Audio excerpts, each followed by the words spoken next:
How the fuck are you so prolific with music that's actually sounding finished?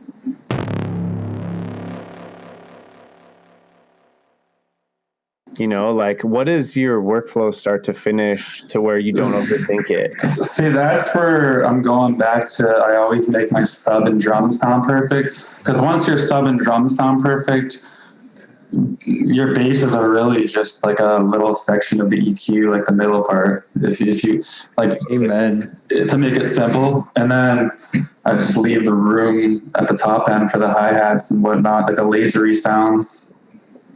And I really, a good example would be how Barely Alive makes their music, or how they used to. I don't know if they still do, but they don't really put anything on their master chain. They just have like groups, their bass group, their high group, their drums group, their like ambient group, their risers group.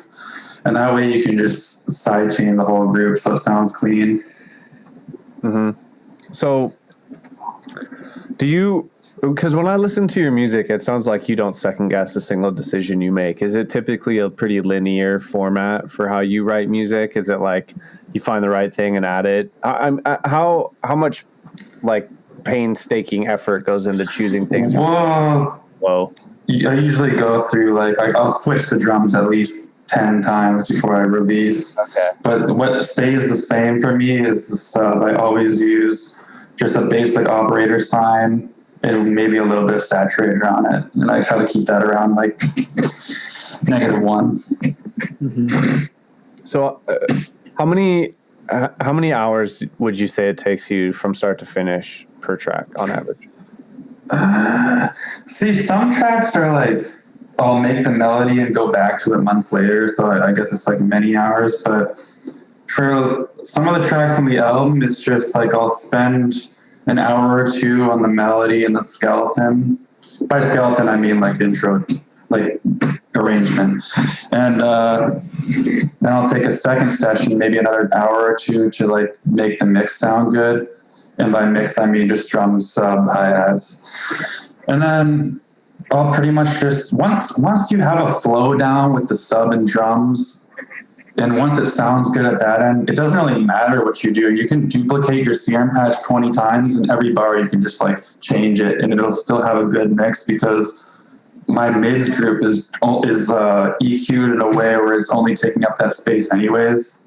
So I can just like sausage in a sound, and it'll sound good with my sub because my sub's separate. I love that. I love that you have a process that you're confident in and that you also can experiment in, because for me, like I just end up spending, my time spent on a song fucking balloons. And for like, it's inspiring to like hear your process of like, nope, this is what I do, and this works really fucking well, and I'm gonna put this stuff together, and when it's done, and fucking next one, and then just release 26 songs, just bang. Like, what the fuck? I have no fucking concept of how that happens. But, I mean, have you ever made like a hip hop beat or like mass produce them? Like if you start looking at it like that, and then because then once you make a beat, you have the whole song, and then you can just change whatever you want. So if you just make a whole song, it doesn't have to be a good song. And then over a month or two, you just start adding to it, and like you get inspired by different music that's been dropped and stuff. So maybe you add different elements, and that's how it's all done, I guess. Yeah, you get it from the source.